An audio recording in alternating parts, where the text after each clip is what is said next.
Alright, we're back. So today we're going to be doing a new cast iron flange. You can see this one's all busted. And they had one of these replacement flanges in there. Expand out, but you know, all the homes out here are cast iron, or excuse me, concrete slab. And when you've got old cast iron, this really doesn't work. You gotta hammer drill the floor and secure it, or it's just gonna wobble. And that was the case here. It just, you know, never sat right. So I'm gonna break this one out, and depending on my depth, I'm either gonna use a 4x4 or a 4x3. So, and that's the difference. They're both 4-inch pipe because the closet bend is 4x3. But this is 3 tall and this is 4 tall. I mean, you can go 6 tall and they're crazy. But in this case, I'm not sure. I gotta get this out. It's an offset one. You can see the offsetted back, but I don't know yet. So I'm gonna break the concrete around, and then I'll use my shop vac and just keep sucking all the rock out until I get down to dirt. And then either I'm gonna put this one in or I'll put this one in, depending on my depth. Does that make sense? So that's about it. So I got this all prepped up, and then they're gonna put these stick down floor tiles around, so this will all get cleaned up and then it'll look much better. So here we go.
And when I'm done, chuck back that out.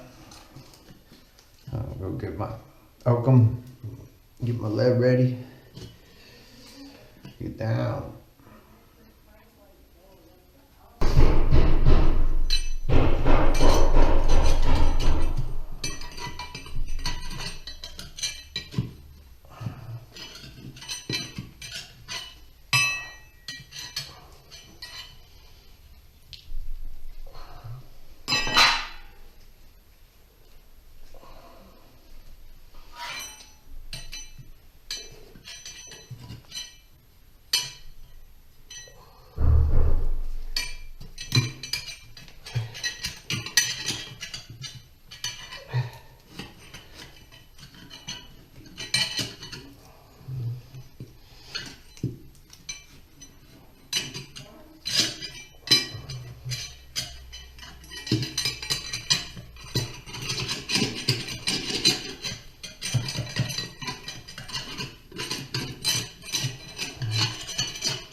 over again there.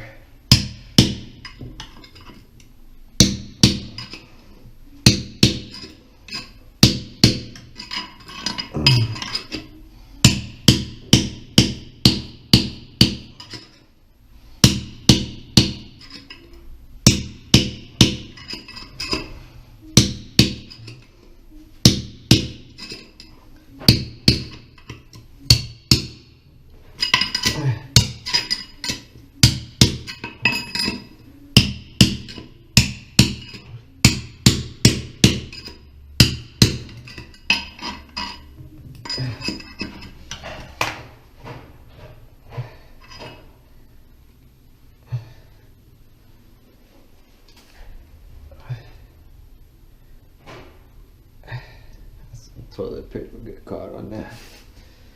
Get that out of there.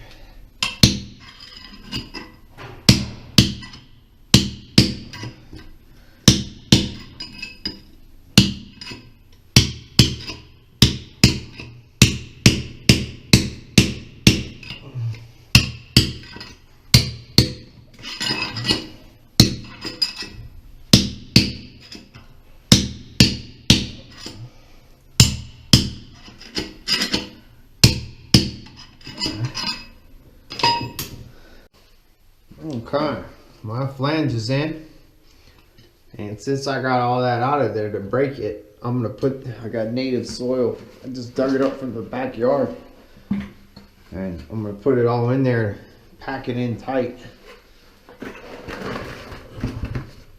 and then I'm gonna add 4 more tiles. These are just stick-on jobs. I cut this one, pulled this one's damaged.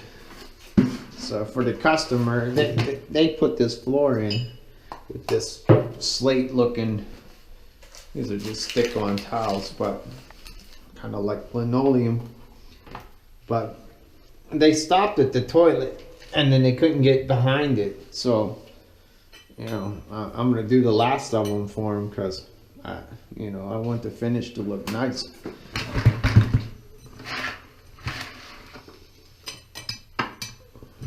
Okay, so I got these in,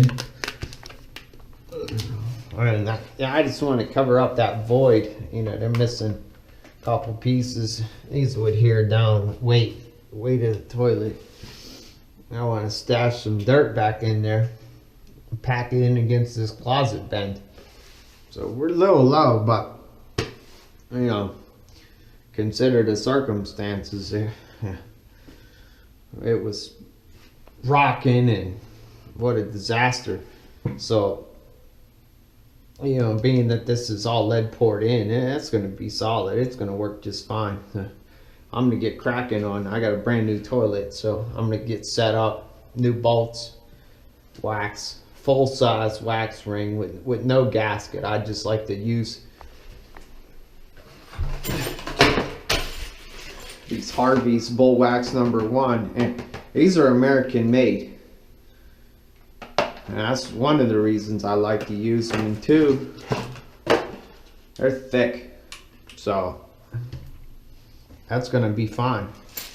And I get my closet bolts from Wolverine, and they're supposed to be American made also. I don't know how true that is, and I can't vouch for it, but I guess I'll just take their word on it. And I like them because they're solid brass, so you don't have to worry about, you know, all that shit rusting out in a little while. So I prefer the Wolverine brass set, Harvey wax ring. So let me get all this set up and I'll come back. All right, we're in. That's why I prefer cast iron flanges that are leaded in over those other ones. You can't even budge that damn thing. Look at that. That's stout. So I'm gonna put the tank on, supply line, seat, and I'm going home. That's it. It's been fun. Thanks for watching, guys.